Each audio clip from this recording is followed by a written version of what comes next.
Ladies and gentlemen, boys and girls, children of all ages, MTR Radio now brings to you the newly anointed sports talk champions of the world, the Sports Firm. I'm Keith Harrison. Across from me is Sal Gentili. To my right, Joe O'Reilly. And to his right, Chris Fazio, the Foz, the Wizard of Foz, a.k.a. Faziano. Hey, baby. What's up, guys? What's up? We're coming live to you from CSB in Hasbrook Heights, courtesy of MTRradio.com, the MTR Radio app. Our phone number is 609-9100-MTR. That's 609-910-0687. You can reach us on Facebook, The Sports Firm, on Twitter, at The Sports Firm. Call us up. We're up for anything today. Whatever's on your mind is fair game. A lot to talk about. We're going to jump right in with the Knicks, Nets, NBA playoffs. Are the Spurs the best in the West? Jabari Parker, one and done, declares for the NBA draft. Let's hit it, guys. Knicks, what do you guys think? Let me just get started on this, man, because I've been waiting to really blow off some steam on the Knicks for a few months now.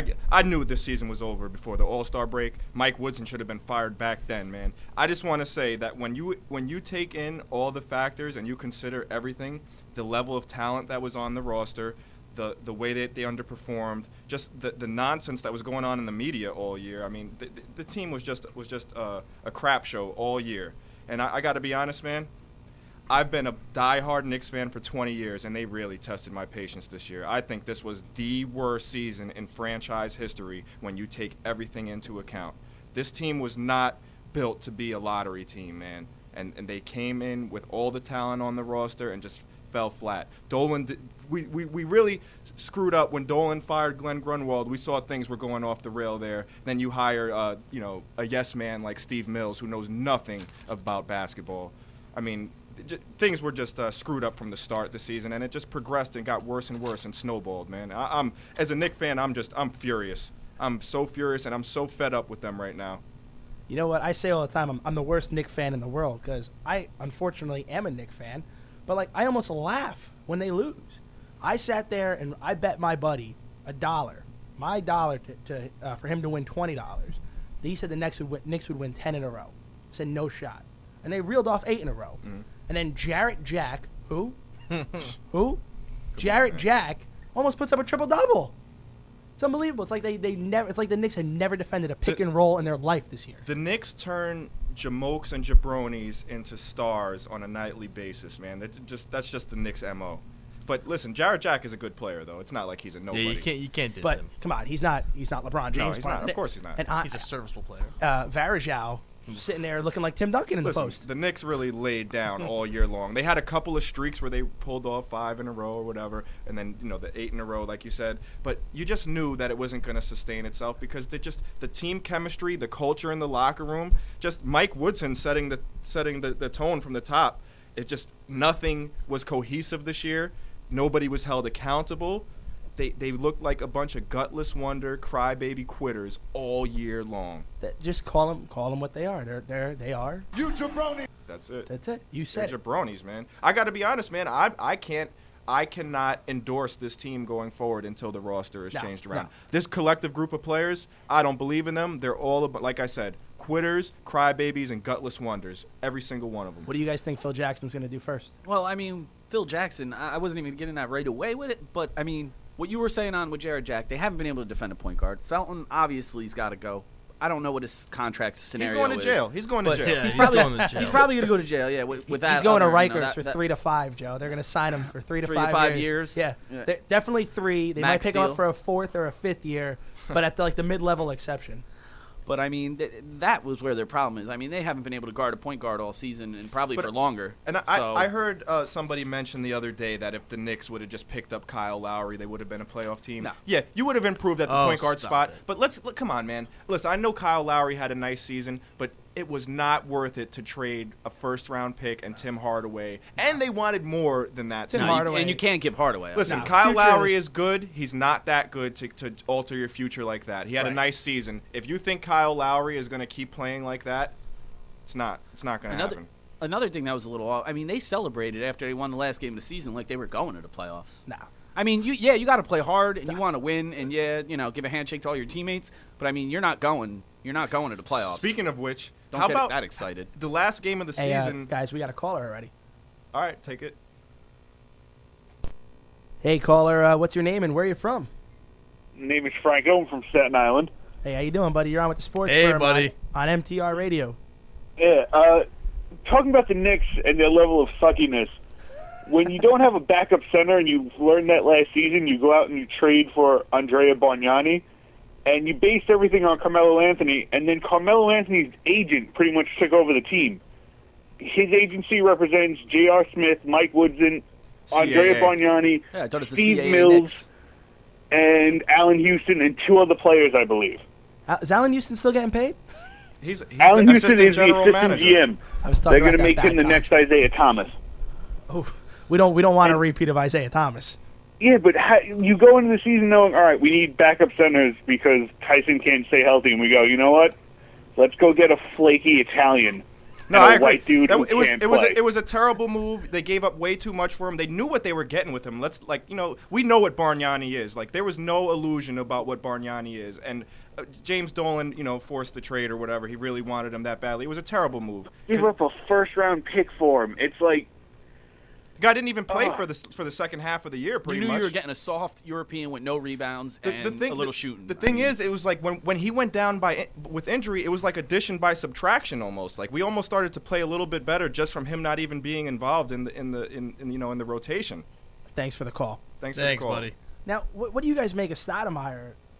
His comments about Woodson and how he didn't play the way as much as he should have. Delusional. Listen, can I tell you my response to Amari Stoudemire? Please, I would and his welcome and your his response. claims that the Knicks were the best team on paper this season. You want to know? Let me look into the camera for this one. Hey Amari, nobody cares, nobody believes you, and nobody wants to hear it. What? Zip 'em up, zip 'em up, What? zip 'em up. What? Give me a break. Best team on paper. What? Listen, man. You guys, they were a talented team. The culture and the chemistry and just the leadership. There was nothing, no leadership. Come on, man. You guys were dirty dogs all year. I don't want to hear that. Nobody wants to hear that. Keep that to yourself, Stat. I think,